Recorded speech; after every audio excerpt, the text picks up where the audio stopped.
Today we will begin the 6th chapter. Up till now, the author had treated the first two ultimate realities, Citta and Cetasika, in different ways. And the first chapter deals with Citta, the second with Cetasika, and also Cetasika and Citta combinations. And the third chapter deals with different classifications of Citta, and the fourth deals with thought processes and during lifetime, and the fifth chapter deals with 31 planes of existence, karma, and then thought process at death and rebirth. So two of the ultimate realities have been treated in some detail, and so this chapter deals with the remaining two ultimate realities, Rupa and Nibbana. And this chapter is called Rupa Sangha Vibhaga. That means chapter on matter. Although Nibbana is also treated in this chapter, but it is treated very briefly. So this chapter deals with what is called Rupa or matter. And the first section deals with the enumeration of Rupa, or how many Rupas are there. And then second section deals with their classification, and the third with the causes of Rupas, and the fourth their organization into different groups, and the fifth their modes of occurrence. That means when they first arise, and when they last arise, and how they arise, and so on. And then, as a conclusion to this chapter, the author dealt with the fourth ultimate reality, which is Nibbana. Now, the Pali word for matter is, as you know, Rupa. And Rupa is defined as something which becomes deformed or disturbed or knocked about or oppressed or broken when coming into connection with adverse physical conditions such as heat, cold, hunger, thirst, bites of insects, etc. So the simple meaning of Rupa is something that changes with heat, cold, and so on. And Buddha himself explained this term in one of the discourses, and there he said, why do you say material form? Or why do you say it is Rupa? It is called Rupa because it is deformed, therefore it is called material form, and so on. And deformed by what? That means changed by what? Changed by cold, by heat, by hunger, by thirst, by flies, by mosquitoes, wind, sunburn, and creeping things. So something that changes is called Rupa. Now here you may ask, why don't we call Citta and Cetasika Rupa? Because they change more quickly than Rupa changes. But here change means the evident change that is discernible. The change of mental properties, the change of Citta and Cetasikas is not so easily discernible.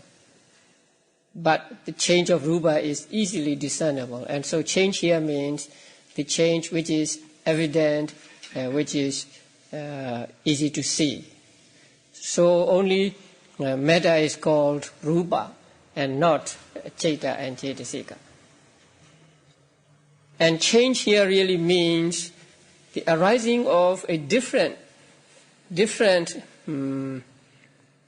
continuity of material properties than the previous one. So change here does not mean one rupa changes into another rupa. Actually, change here means there is a series of material properties at one moment, and then at the next moment there is another continuity of material properties. So the arising of the continuity of different material properties is what is meant by change here. So change does not mean that something changes into some other thing, because if you take that way, and we may be supporting the idea that something lasts for some time or something lasts forever. So change here means just the arising of a different set of material properties. And the material properties or rupas are said to be 28. So there are 28 rupas, 28 material properties. And they are shown in the chart. It is in the manual also, in this book also. So in here I gave both Pali and English. In the book, English only is given and not Pali. So there are 28 material properties. And these 28 material properties are divided into different categories or different classes. Now first, the material properties are divided into two groups or two classes. The first is Mahabhuta, and the second is Upadarupa. It's not in the chart. I followed the chart in the book, and so I forgot to put that. So Mahabhuta and Upada. You can find the word Upada in the book on page 235. About the middle of the page, the Pali passage is there. Chattari Mahabhutani Chatunancha Mahabhutanam Upadaya Rupam. So depending on that, we call it Upada Rupa. So there are 24 Upada Rupas. So 4 Mahabhutas and 24 Upada Rupas.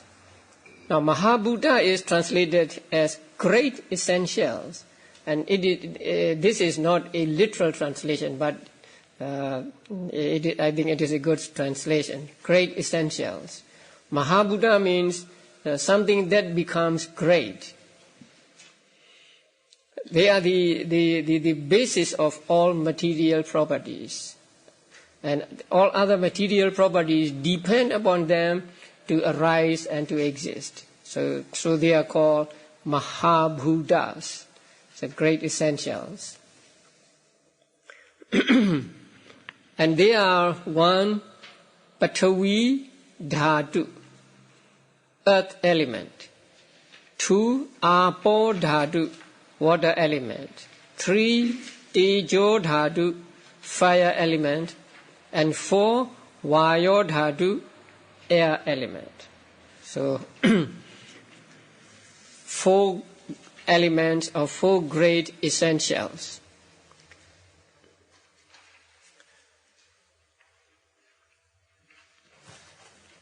Now, Patavi Dhatu, earth element. Now here, earth element means not the physical earth, but some quality inherent in the earth. Some quality. What is what quality do you find in the earth? So when you touch the earth, you feel hardness or softness.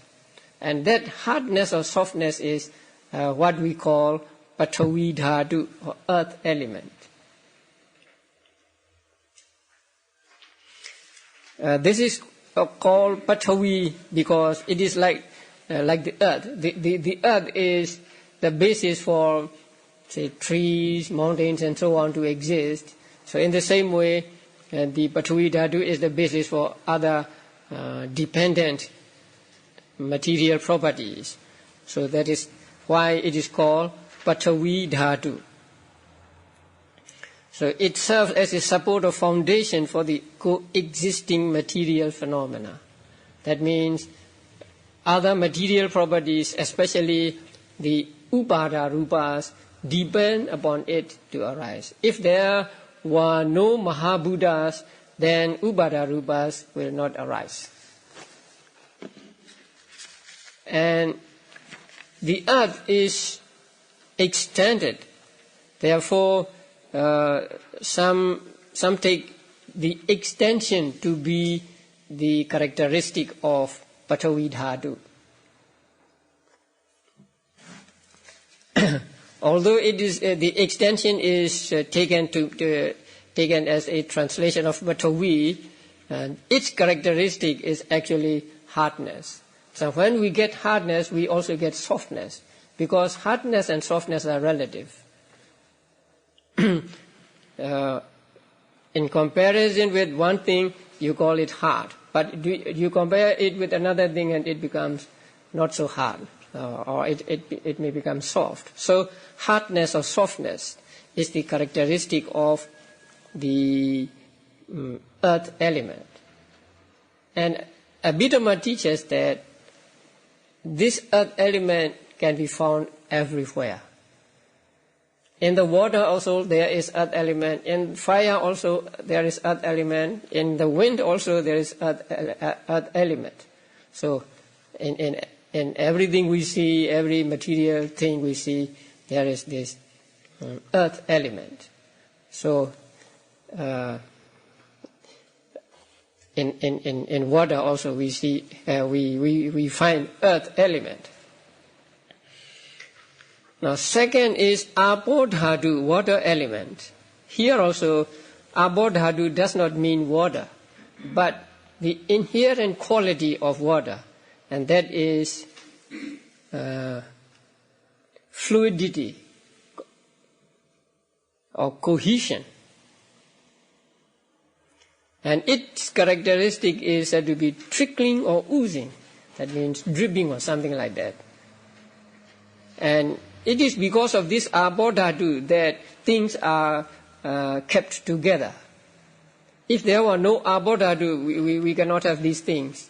We cannot have this book or this pen or whatever, because the material properties will not stick to each other if there were no water element. So water element is something that keeps the material properties together. And with regard to Abodhatu, we should note that according to Abhidhamma, Abodhatu cannot be touched. So in the book you find that the Abhidhamma holds that unlike the other three great essentials, the water element cannot be physically sensed. That means cannot be touched, but must be known inferentially from the cohesion of observed matter. So you see something and the material particles are attached to each other, and so we infer that there must be some kind of cohesion here, some kind of Abodhatu here, so that it exists as a pen. So Abodhatu or water element, according to Abhidhamma, cannot be touched. So when we come to the Poddabha Rupa later, we will see that Abodhatu is excluded there. Now, we must understand Abodhatu as distinct from apo. I mean, water element as distinct from water. We can touch water, right? Although we can touch water, we do not touch water element. We touch water and say, oh, it's cold or it's hot. So the cold or heat is the third one, tejo dhatu. And you may feel the hardness or softness of water, and that is earth element. So what you feel is not the water element, but earth element or the fire element in it, heat or cold or softness or hardness. So abodhatu is said to be untouchable. The next one is tejo dhatu, heat element or fire element. Here also heat or cold, it's relative. So the tejo dhatu does not mean fire, but the quality that is in the fire, and that means heat or temperature. So actually temperature is what we call tejo dhatu or fire element. Because just like softness, both hardness and softness are called pathavi dhatu, here also heat and cold are called tejo dhatu. Yesterday, I talked to one woman in Arizona because I'm going to Arizona on Thursday. So I asked her, I heard that they had 120 degrees. So I asked her whether it is too hot, and she said, oh, it has cooled down. I said, how many degrees? 106 degrees. So for us, 106 degrees is very hot, right? Here, who live in San Francisco. But for them, it has cooled down. So tejo dhatu is relative. Heat as well as cold is called fire element, tejo dhatu. And the last one is vayo dhatu, air element. And air element means not air, but something that inheres in air. That is here said to be the principle of motion and pressure. Its characteristic is distension. When you put some air into the balloon, then the balloon becomes extended. Right? So that extension or distension is what we call vayo dhatu. So it has the nature of movement or motion. So when we move something, we can say that there is abundance of vayo dhatu. Because of that abundance of vayo dhatu, we say there is movement. Actually, there is no movement at all. Nothing moves. What we call movement is material properties arising at different moments. One set of material properties disappears and another set of material properties arise. But they may arise at a very small distance from the one that has disappeared. So we are not able to see the real arising of material properties, but when we see the material properties arising and disappearing at different places, very close to each other, we say that there is motion, there is movement. Now, you can take the movie film as an example. So on the frames, there are pictures. They are not moving. The picture is not moving. But the picture in one frame is just a little bit different from the picture in another frame. So if you make a step, then it may take, say, 30 frames. say to record one step. Then there will be 30 images, 30 frames on the film, and each frame is just a little bit different. And when that is put in the machine and what was shown on the screen, we think that the picture is moving. Actually, the picture does not move. Okay, now the Vayodhatu air element has a nature of movement, and its characteristic is said to be distension, expanding.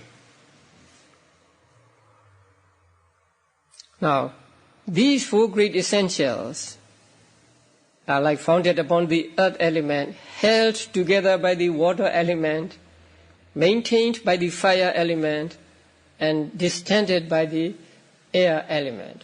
All these four elements we find everywhere. So extension, cohesion, and then heat and distension. Now, Tejodhatu heat is explained as to mature or to ripen. That means when there is heat, things become cooked or things becomes mature. So it is said to ripen other material properties.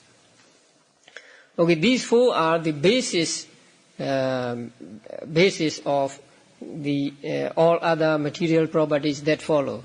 And so all other material properties that depend upon these four for their arising are called Upada Rupa. Upada Rupa is translated as derived material or derived matter. But I don't like that translation. They are not derived from the four great essentials. They depend on the four great essentials. For example, this is a house, and people live in it. The existence of people living here is supported by this house. People depend upon this house to live. But people are not the result of this house. People do not derive from this house. But this house is their base, their support. Here also, the following material properties are not the result of the four great essentials. They do not derive from four great essentials, but they depend on these four great essentials to arise. If there were these great essentials, they could not arrive. So they are called Upada Rupa, and I would call them dependent matter. And there are 24 of them.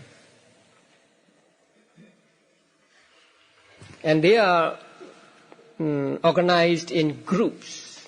So the first group of them is called Pasada Rupa. And they are translated as sensitive phenomena. Pasada really means clear.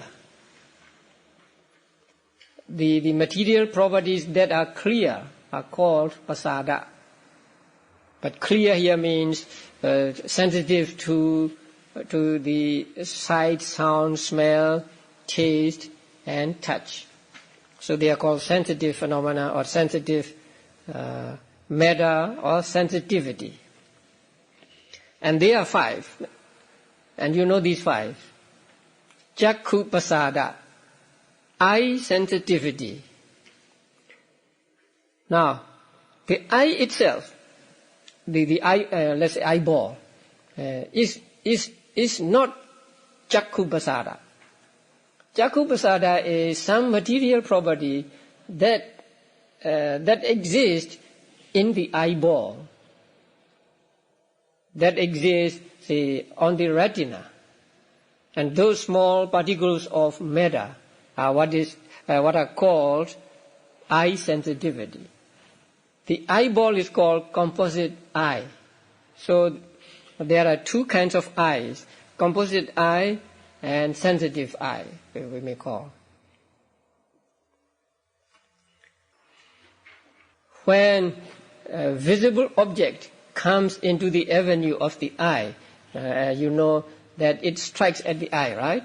So it strikes at the eye means it strikes on the eye sensitivity, on the matters that are called eye sensitivity. And then they produce, and then the seeing consciousness is produced.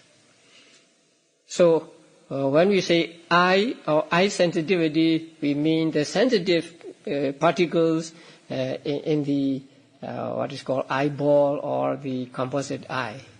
The same with other sensitivities. The second one is sota pasada, or the first one is chakku pasada, eye sensitivity. The second one, sota pasada, ear sensitivity. Now, here also the whole ear is not called ear sensitivity, but the sensitive material properties that are in the inner ear actually. So in the commentaries it is explained as to be found inside the ear hole, in that place shaped like a finger stall and surrounded by fine brown hairs. That's pretty accurate, right? In the ear there is something like a ring. So finger stall, what is finger stall? I looked it up in the dictionary, and one dictionary says that means something like a cover on the finger when you have a wound or cut on the finger. Something cover maybe. But actually the word here is said to mean just a ring, finger ornament. So finger ornament means a ring, so like a ring.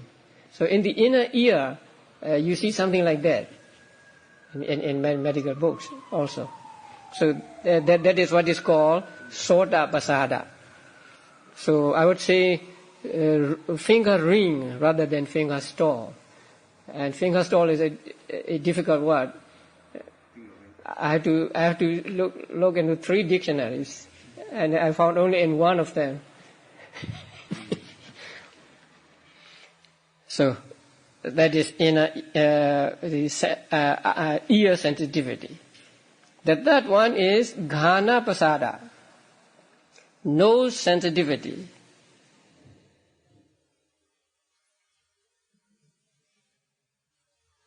Nose sensitivity is to be found inside the nasal orifice, in the nose itself, as the substance that registers smells. Now, Bhikkhu body doesn't give what it looks like, but in the commentary it is given, and it is said that it looks like a hoof of a goat, an animal, a goat, hoof, the foot of a goat. Something like that. So there are two orifices, and so maybe at the end of the nasal orifice, it's like something like this. So it is where smell is picked up. So that the material properties in that place are called ghana pasada, nose sensitivity. And then the fourth one is jihva pasada, tongue sensitivity. And tongue sensitivity is to be found diffused over the tongue, serving to register tastes. So when you know taste, that means that the taste material property has come into contact with the tongue sensitivity. And here also the commentary gives an example, and it is the tip of the petals of a lotus. There are petals or leaves, the flower leaves of lotus. So the tip, so maybe a little pointed. So the places on the tongue here and there where these sensitive material properties exist is called tongue sensitivity. And modern medical science says that there are different places for experiencing different tastes, right? Sweet is experienced in one place, and then sour is experienced in another place, and so on. They differentiate many things. So those are called tongue sensitivity. And then the last one is kaya pasada, body sensitivity. Body sensitivity extends all over the organic body. So body sensitivity exists all over the body, on the whole of the body, like a liquid that soaks a layer of cotton. So suppose there is cotton, and then you put some water on it, and then water is soaked. I mean, the cotton is soaked with water. That means it covers it. What do you call it? Suffuse. Huh? So it covers all the cotton like that. So, and it serves to register tactile sensations. So whenever we know touch, whenever we experience touch, that means the tangible object has come into contact with the body sensitivity in our bodies. Now, it extends all over the body, but except the tip of the nails, and then tip of the hair, and then maybe dried skin. So when the skin becomes dry, you do not feel anything there. You can cut it without getting pain. So except those places, the body sensitivity extends all over the body. So these 5 are called sensitive phenomena or pasada rupa, and they correspond to 5 sense consciousnesses: eye consciousness, ear consciousness, nose consciousness, tongue consciousness, and body consciousness.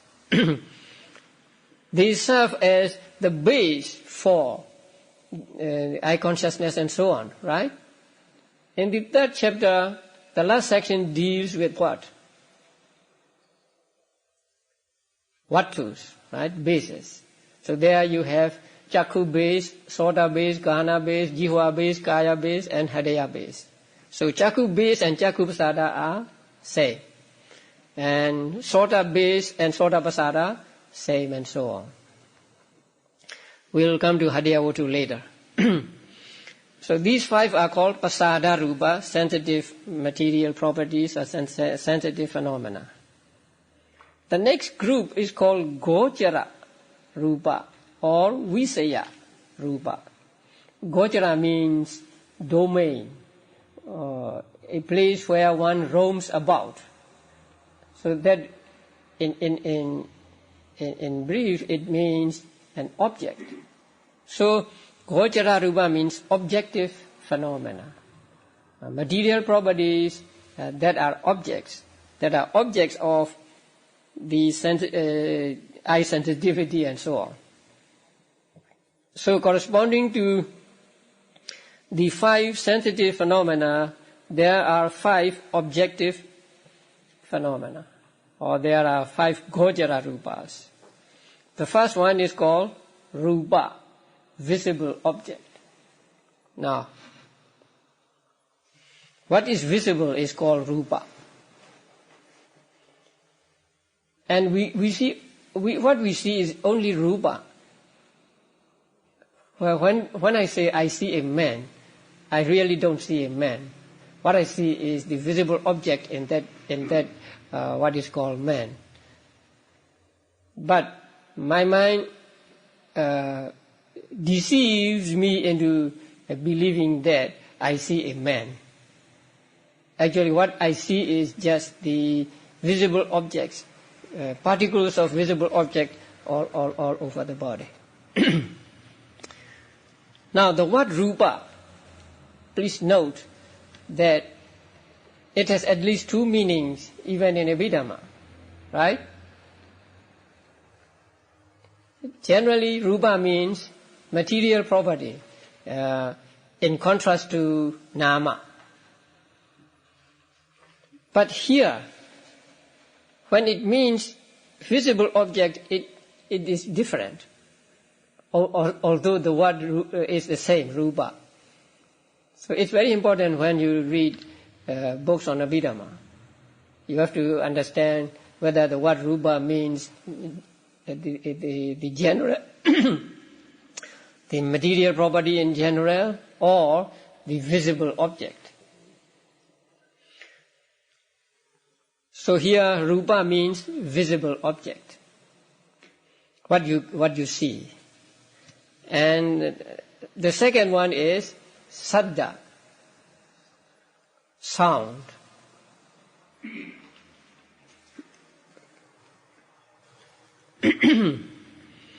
You know what sound is? Sound or noise. And the third one is gandha, smell. And the fourth one is rasa, taste, something we always experience. And the fifth one, a number is not assigned to that, because the fifth one, pottabha, or tangibility, is the combination of three great essentials. So the combination of Pathavi, Tejo and Vayo, the combination of earth, fire and air elements, is called pottabha. So there is no separate pottabha rupa. There is no separate tangible matter. So when we say tangible matter, we mean the combination of three great essentials, which are Pathavi, Tejo and Vayo. Since Apo cannot be touched, it is not tangible. So Apo is left out here. And this may make some confusion when we enumerate the material properties, or when we find out how many material properties are there and so on. So we have to be very careful, because if there are four great essentials and also there is pottabha, then we are not to take double the number. So we must take only the four. Only the four or only the three. So these five material properties are called gochara rupa, or objective phenomena. So that are objects of the five. So rupa is the object of what? Eye sensitivity. Saddha is an object of ear sensitivity and so on. And tangibility or pottabha is the object of body sensitivity. Actually, they are object of consciousness, right? Actually, not object of sensitivity, but object of consciousness. Now, you know the five pasadas, and you know the five objects. Corresponding to these five pasadas and objects, there are five pancha vijnana, five sense consciousnesses. So, sense consciousness, let's say chakku vijnana. Chakku vijnana arises when these two meet together. These two come together. These two means eye sensitivity and visible object come together. Or when the visible object comes into the avenue of eye sensitivity. So when something to be seen comes into the avenue of our eyes, then there is seeing. So seeing consciousness depends on at least these two, right? The eye sensitivity and visible object. So it depends on these two to arise. But there are more conditions, right? What are the other conditions? Light, and attention, right? And so on and so on. The body consciousness arises through conjunction of, or through coming together of tangibility and body sensitivity.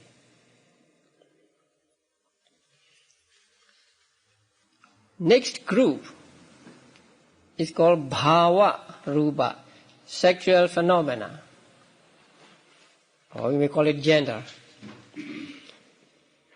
The first one is itti bhava or ittatta.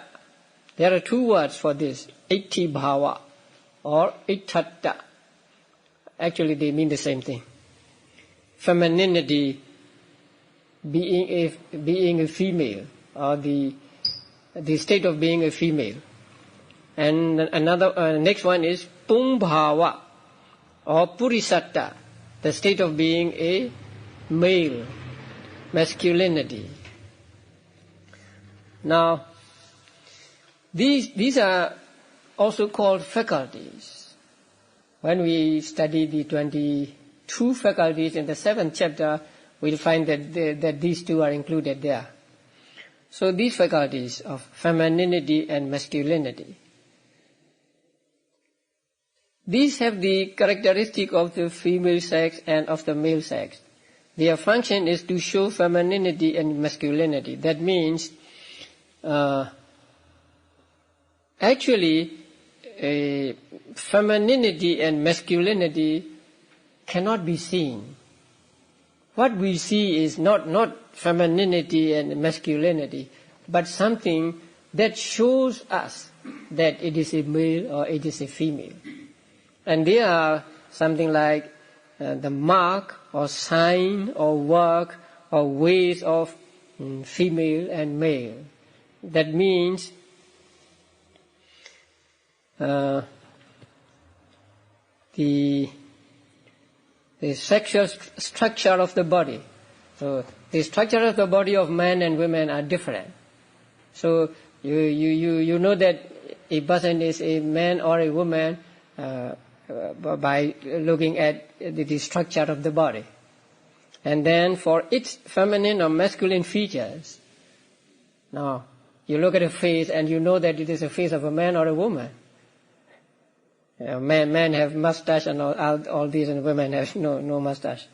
And then for the typical feminine or masculine occupation, that means maybe women do some kind of work and men do another kind of work. And in our books, it is said that we can know also from their how they play when they are children. The girls play with pots and pans and so on, cooking and so on, and boys will play with bows and arrows or some other things, right? So boys never play with pots and pans or cooking. That is in our countries. But in this country, everything can happen. Men have to cook in this country.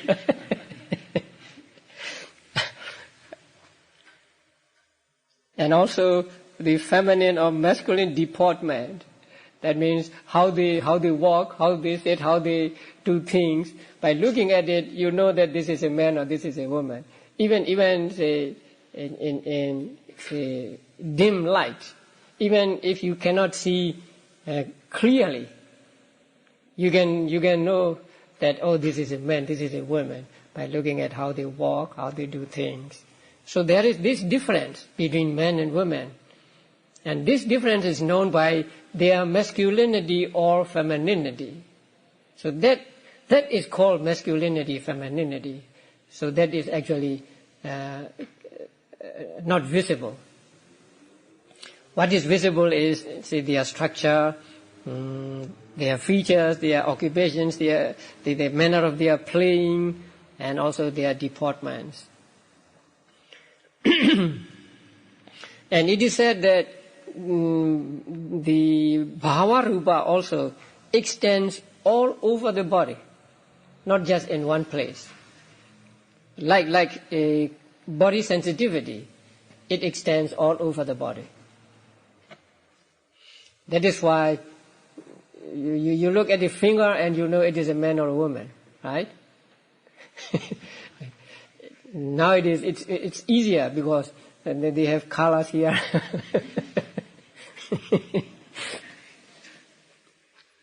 Okay, now we come to next. Hadeya Watu, heart phenomenon, heart base. So we met heart base in the 3rd chapter, right? In the section on bases. So the heart base is a characteristic of being the material support for the mind element and the mind consciousness element. So the heart base has the characteristic of being the material support for the mind element and the mind consciousness element. Do you remember mind element and mind consciousness elements? Mind element means manodhatu. How many types of consciousness?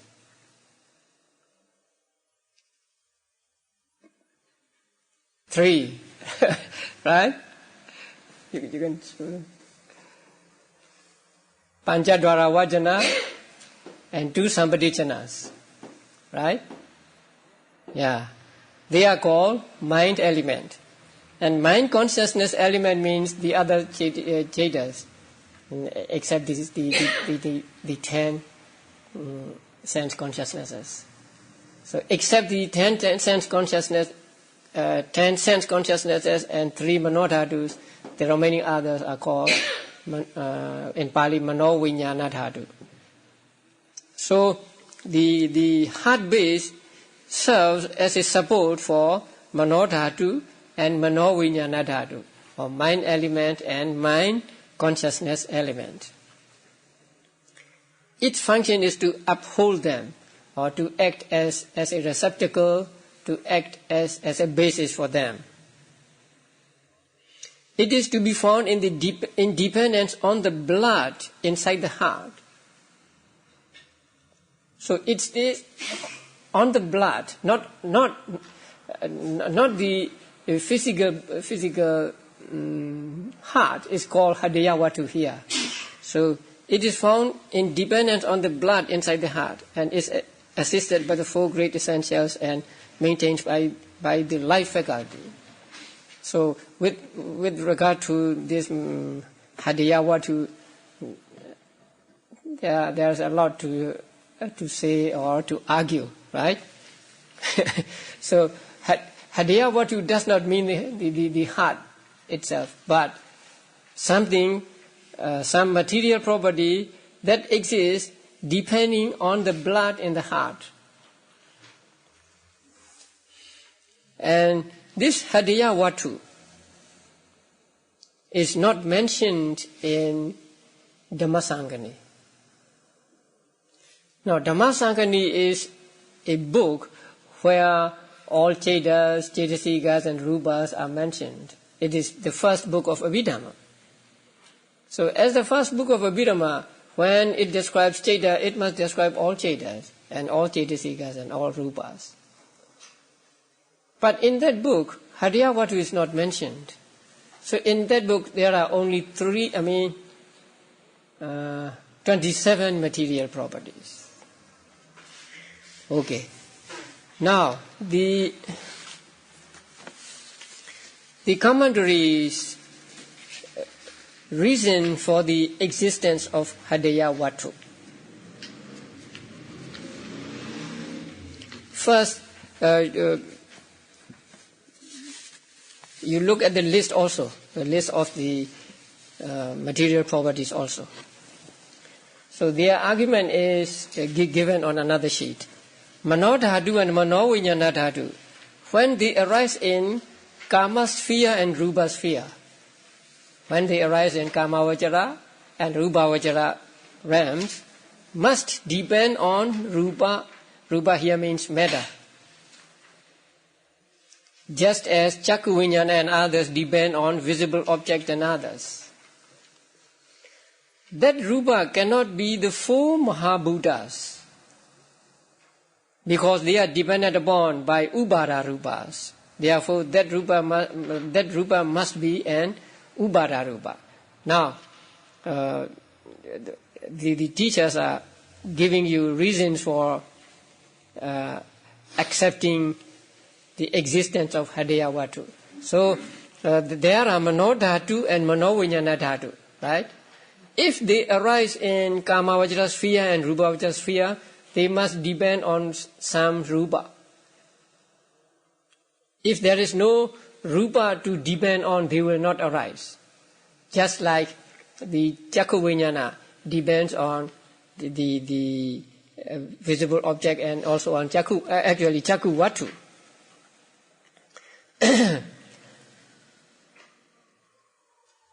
But that Rupa which they depend upon cannot be the four essentials, because they are dependent upon by Ubara Rupas. They are already dependent upon by Ubara Rupas. They have to serve as a basis or the support for Ubara Rupas. And so the Mano Dhatu and Mano Vijnana Dhatu cannot depend on four essentials. Now it is something that like a law of elimination. We eliminate one after another, and so we come to the last one, and then we just pick it up. So when it is said that Mano Dhatu and Mano Vijnana Dhatu must depend on some matter if they arise in Kama Vajra and Rupa Vajra realms, then we will ask, do they depend on the four great essentials? Then the answer is no. Why? Because they are dependent upon by 24 Ubara Rupas, and so they cannot serve as a basis or support for Hadaya Vatu, for Mano Dhatu and Mano Vijnana Dhatu. Okay.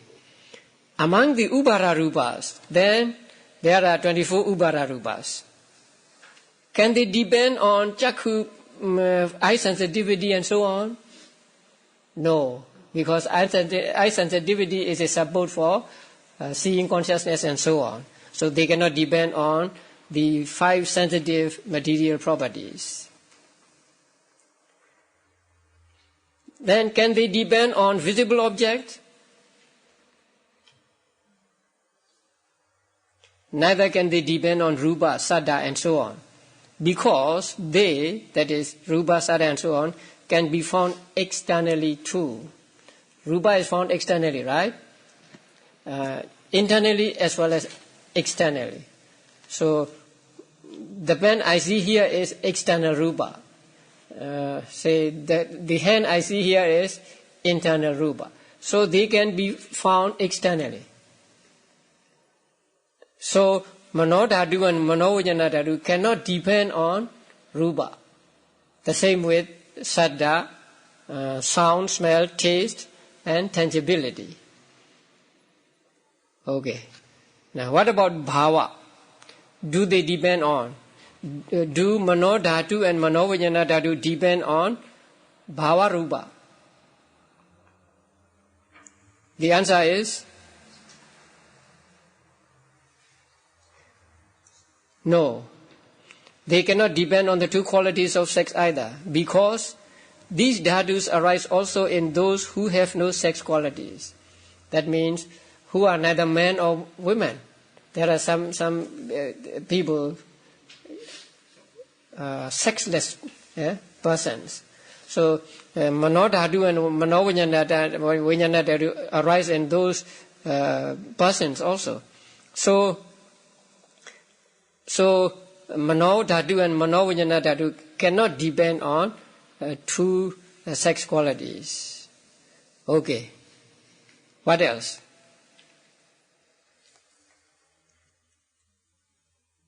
Do they depend on ahara? They do not depend on ahara. For the same reason that it is found externally too. Ahara can be found externally also. It should therefore be understood that there must be some other rupa on which these dhadus must depend, and that rupa must be a dependent one itself, and not a Mahabhuta. So there must be some rupa on which Mano Dhatu and Mano Vijnana Dhatu must depend, and that material property must also be an Upada Rupa and not Mahabhuta. And that dependent one, which is the state of these dhadus, is none other than the Hadaya Vatu. So this is arbitrary. The first arguments are good, but the last one, the conclusion, is arbitrary. So it must be the Hadaya Vatu. So there is Hadaya Vatu.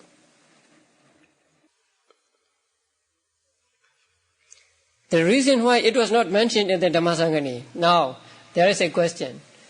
If there is really the Hadaya Vatu, or if Hadaya Vatu really exists, why is it not mentioned in Dhammasangani where all material properties are mentioned?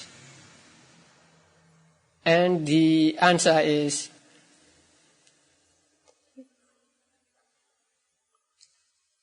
what's that?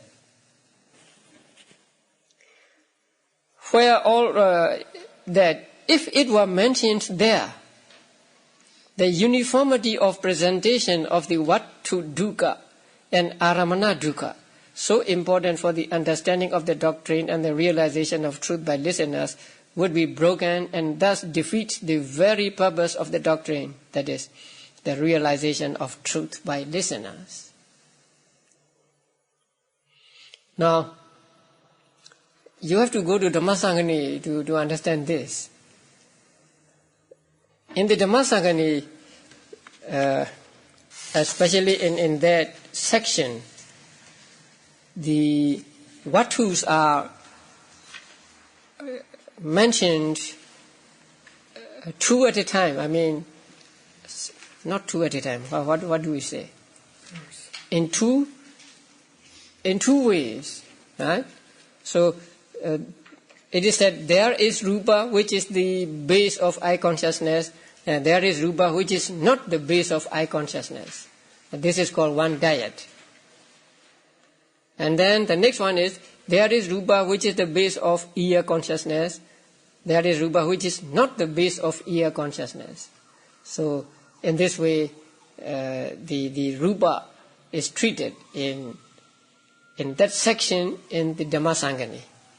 So the diet number 1, 2, 3, 4 and 5 are okay.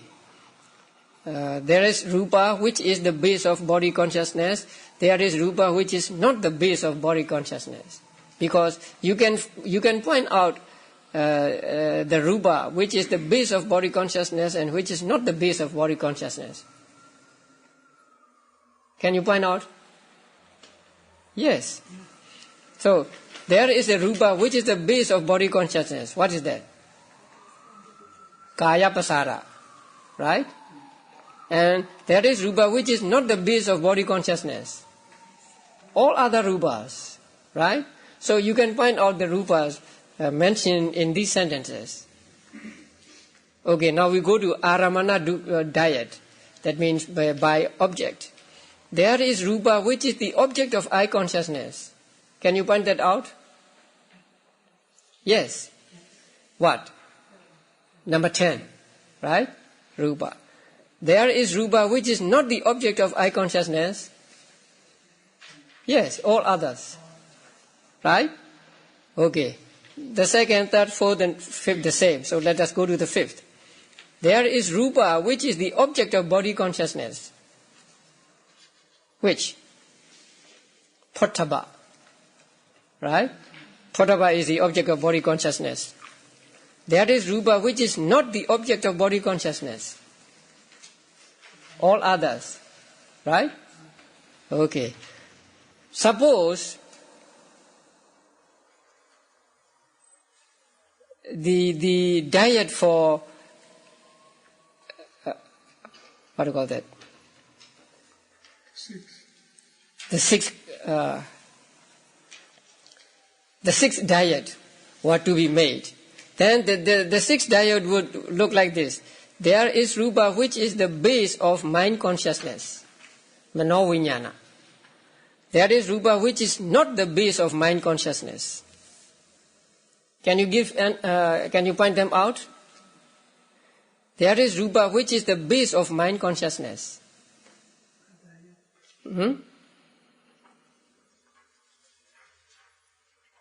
We can say it is Hadaya, right?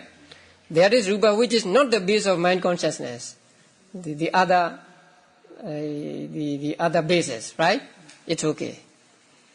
Now we come to Aramana diet. There is rupa, which is the object of mind consciousness.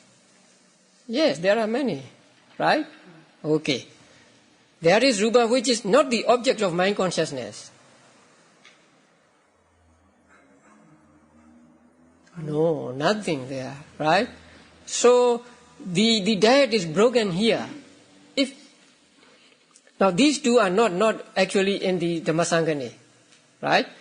That's why it is the heading is given as probable sixth Vatu diet. That means if we are to make the sixth diet, it would look like this. So Vatu Dukkha is all right? Because you can point out the rupas mentioned in the sentences. But when we come to Aramana Dukkha, we are broken. Because there is answer to only the first one, right? There is rupa, which is the object of mind consciousness, or all chetas, chetasika, rupa, and so on. But there is rupa, which is not the object of mind consciousness. No. So there is no answer to that question. I mean, we cannot point out anything as an answer to that question. So the diet would be broken. So if the diet were broken, then the listeners would be agitated. And so they may not follow the teachings of the Buddha, and they may not gain realization of truth. So in order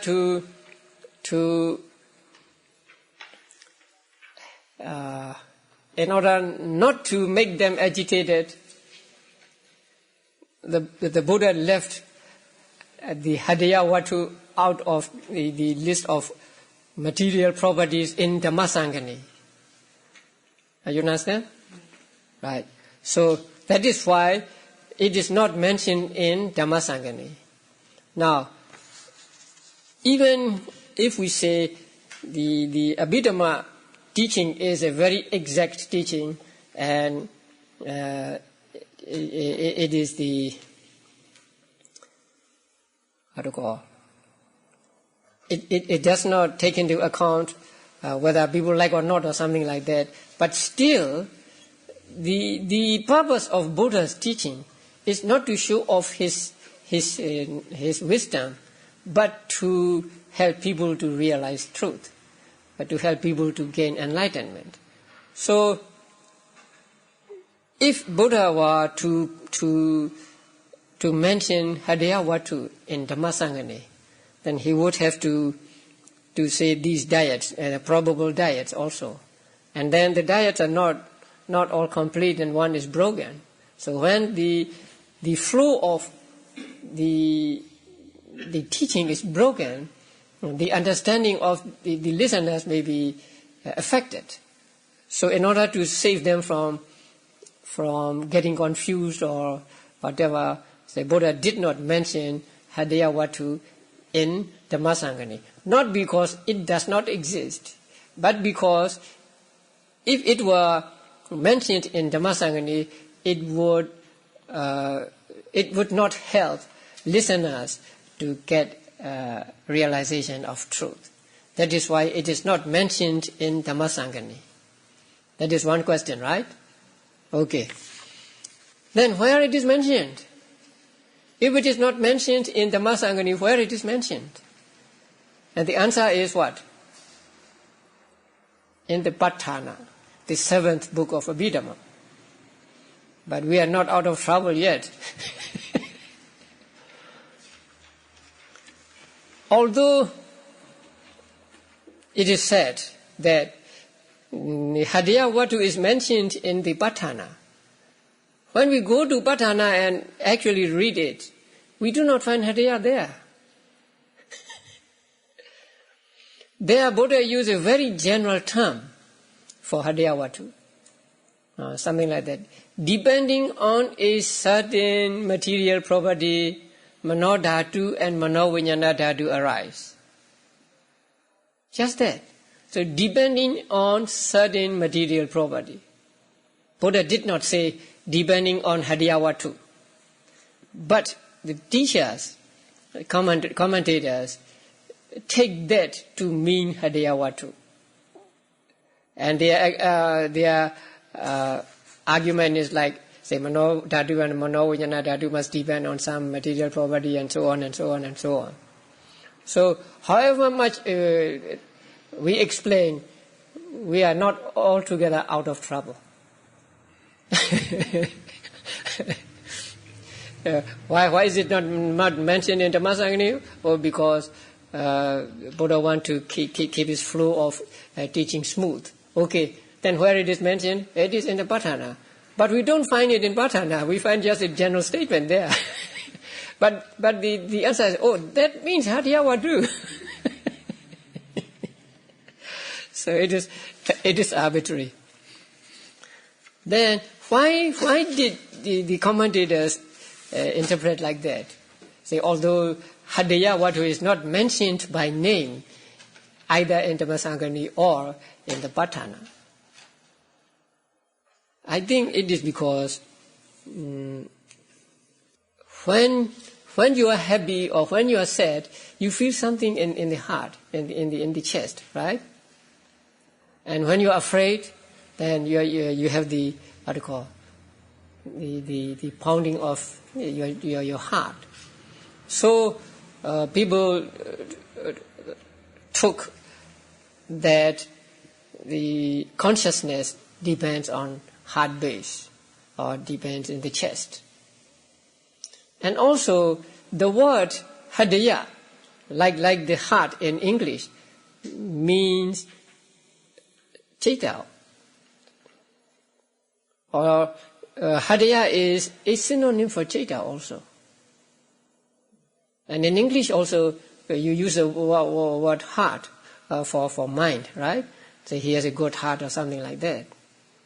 So it is. I think it is in the olden days. It is universal that mind depends on heart. Only recently, maybe say 100 or so years ago, that they say mind, the brain is a state of consciousness and so on. So we cannot say which is more reasonable. Because even now they are not quite sure yet whether consciousness really depends on the brain. So they are still in the experimental stage. So we cannot take sides, or we may take sides with our ancient teachers. So we take the heart to be the material properties that depend on the blood and the heart to be the seat of Mano Dhatu and Mano Vijnana Dhatu.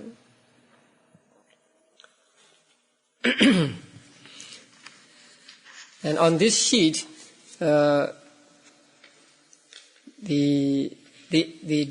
description given in the Visuddhimagga is also given here. There is only one thing I want to say about this, because in that passage, I think there is a mistake. support of the mind element and for the mind consciousness element. Its function is to observe them. I don't think it is correct. So I think its function is to be their base or their receptacle. The Pali word is adharana, and it cannot mean observe. And Bhikkhu Bodhi doesn't say observe in the guide. So what did he say there? Its function is to uphold them, right? I think that is a correct translation. Okay, Hadiyawatu. And then what is next? Jivita Rupa, life phenomenon. You also you have met Jivitendriya as a Chetasika, right? So it is the counterpart of that Chetasika. So the Chetasika is called mental life faculty, and this is called physical life faculty. Jivitendriya. It maintains the connascent material properties. So it arises with other material properties and it maintains them. That means it helps them to exist, say, as long as they exist. So the life faculty has the characteristic of maintaining the coexistent kinds of matter at the moment of their presence.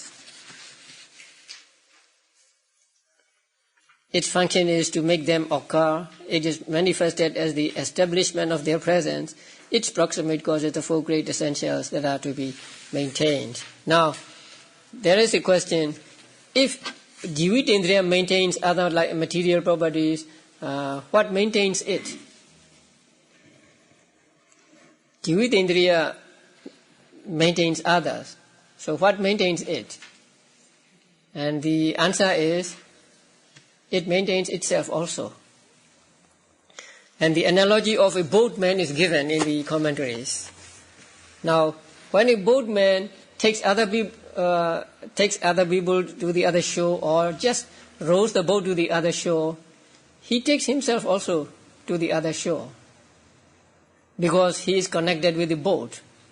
So in the same way, life faculty is connected with other material properties that it maintains. And so, along with them, it maintains itself also.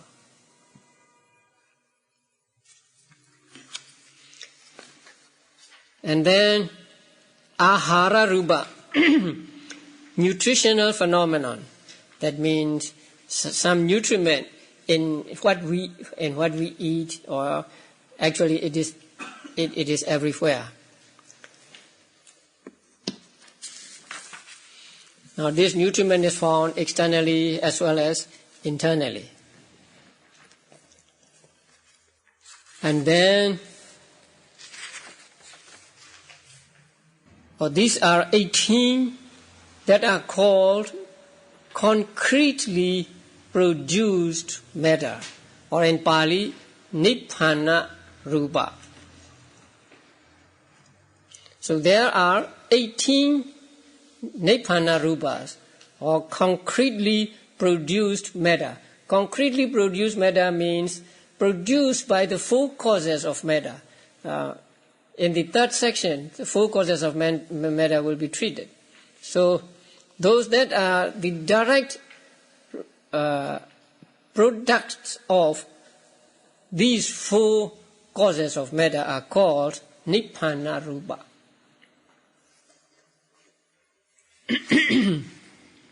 That means they are real rupas. They are substantial rupas or something like that.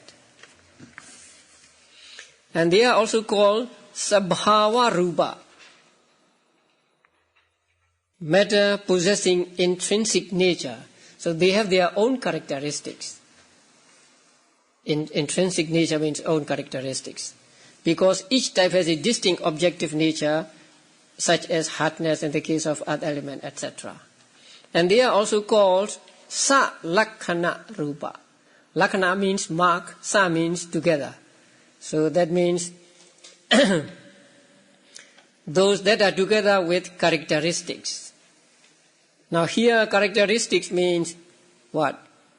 The three general characteristics of impermanence, suffering and non-self.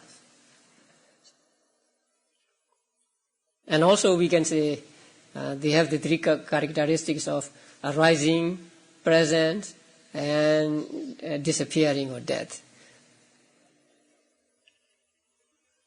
But the others, beginning with limiting phenomenon, are not like that. So only these 18 are called sa lakhana rupa, those which have characteristics of their own. That means impermanence and so on, and also arising and so on.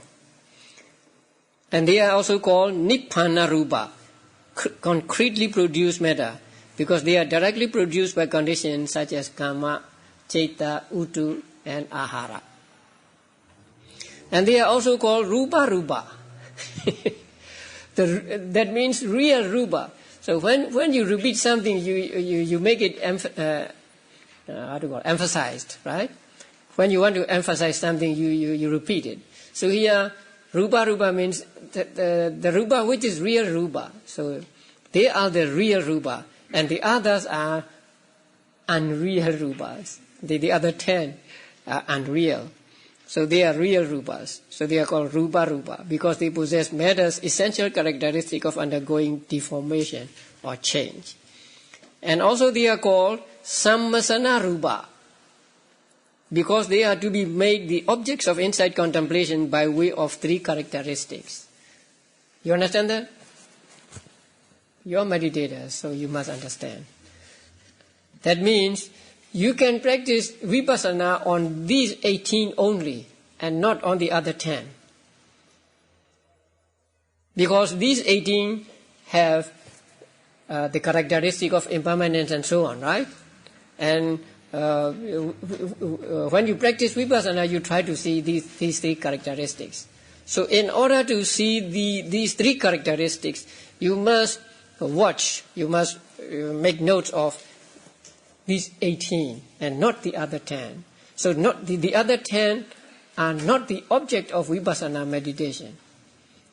So they are here called sammasana rupa. Sammasana means contemplation, right? So that lend themselves to contemplation. And the contemplation here means vipassana practice. So these only, out of the 28, these 18 rupas only are the objects of vipassana meditation. So you can practice vipassana on these 18 only and not on the 10 that are called anibbana rupa. Okay, so look at the chart again. 28 rupas, right? And they are divided into 4 great essentials and 24 dependent. In Pali, 4 Mahabhutas and 28 Upada rupas. And then Upada rupas are again divided into Pasara rupa, sensitive phenomena, and then Gojara rupa, objective phenomena, Bhava rupa, sexual phenomena, Hadaya rupa, heart phenomenon, Jivida rupa, life phenomenon, and Ahara rupa, nutritional phenomenon. So we are not finished yet. There are other groups too. And these 18, beginning with Mahabhutas, are called Nibbana rupa, concretely produced matter. That means matter that are produced by the 4 causes, kama, citta, utu and ahara. Okay. We'll do the remaining next week.